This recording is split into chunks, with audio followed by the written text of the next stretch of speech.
Hi, welcome. So in today's video, I'm going to teach you how to make this amazing, hydrating hibiscus sun tea. It only takes about an hour or two to make out in the sun.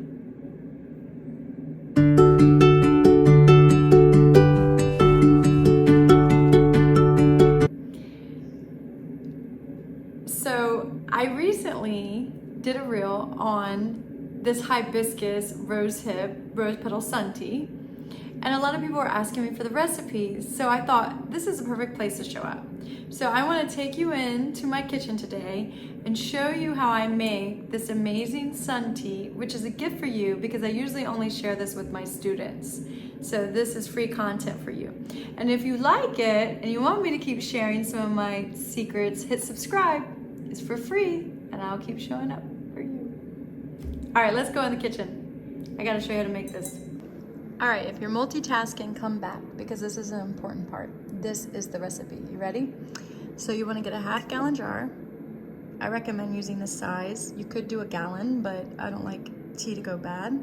So it will last in the refrigerator for about 5 to 7 days, but I guarantee you'll drink it probably within 3 days. All right, so the recipe. So you have to get some hibiscus flowers. You want to do 3 tablespoons of hibiscus flowers. So 1, 2, 3, and make them heaping, okay? I kind of like the hibiscus flowers to be almost covering the bottom of the jar. All right, and next you're going to do 2 tablespoons of rose petals.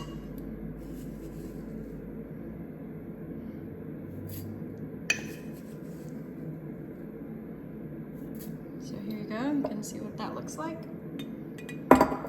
And then you're going to do 3 tablespoons of rose hips. You could do 2 tablespoons. Okay, so here are the rose hips, and I just used dried rose hips, okay? They've already been chopped. If you have foraged some rose hips, you can use those. I just recommend crushing them up a little bit because that allows it to have more surface area. And you can do 2 tablespoons, but I like to do 3, but it really depends on how many rose hips you have. You can make this without the rose hips. You just really need to have the hibiscus. And I recommend adding rose petals in with the hibiscus. They go really well together. All right, so this is what the bottom of the jar looks like. So quite a bit of herbs covering the bottom of the jar. Pretty much just covering the bottom of this jar. Let's see. Then you're gonna fill it up with water, and I recommend filling it up with filtered water because this is a cold solar infusion. This is sun tea. You're not going to bring the water to a boil and then add the herbs. You are just gonna add filtered water to this mixture.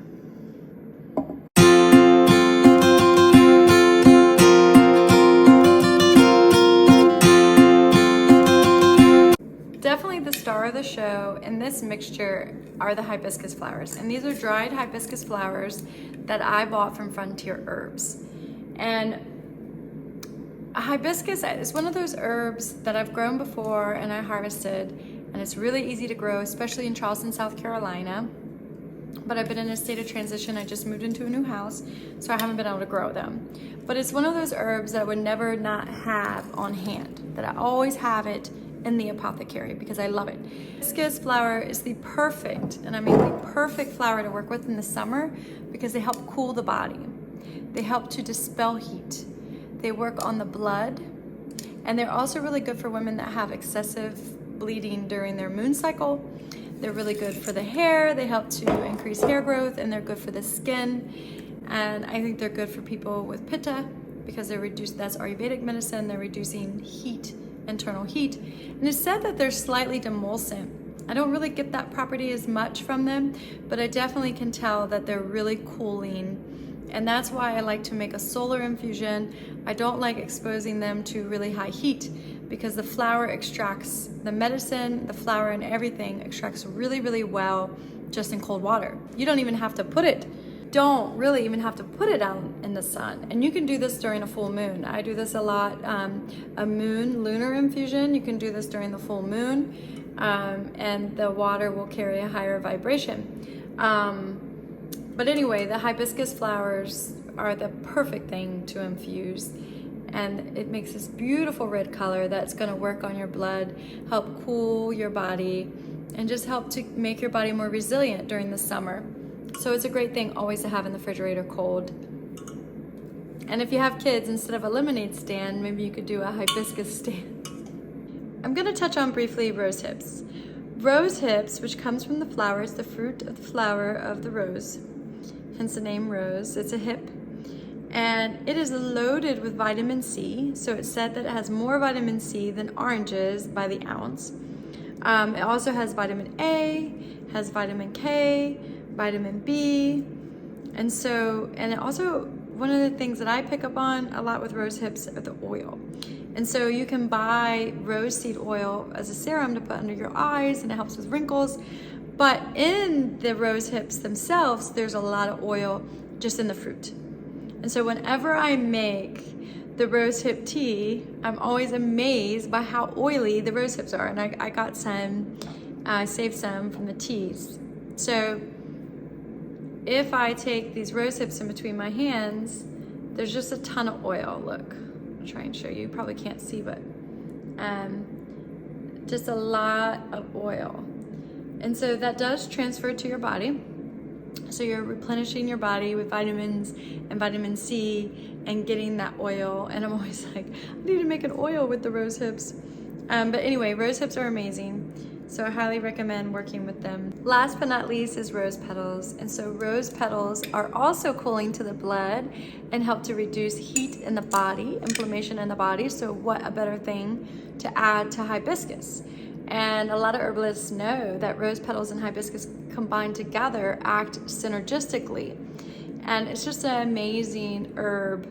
Rose petals overall, they're really good for the blood, and they're astringent, and they're a little bit sweet, and they're very cooling to the body. And they're also really good for women that have excessive bleeding on their menstrual cycle. Or if you suffer from any kind of heart disease or heart problems, definitely incorporate rose petals into your herbal nutrition and make this solar infusion. So remember, 3 tablespoons of hibiscus, 2 tablespoons of rose petals, and 3 tablespoons of rose hips in a half-gallon jar. Sit it in the sun for 2 hours, or you can just leave it in your house for 2 hours. It will still infuse. All the properties of those herbs will come out and assimilate into the water and combine very nicely to give you this amazing tea, okay? My husband loves it. Vasily, my husband, absolutely loves this tea blend, and he always drinks it when I have it in the fridge. The other thing that I forgot to say is you can put honey or agave syrup in the bottom before you set it out in the sun. Cheers to you. I hope you give this beautiful solar infusion a try.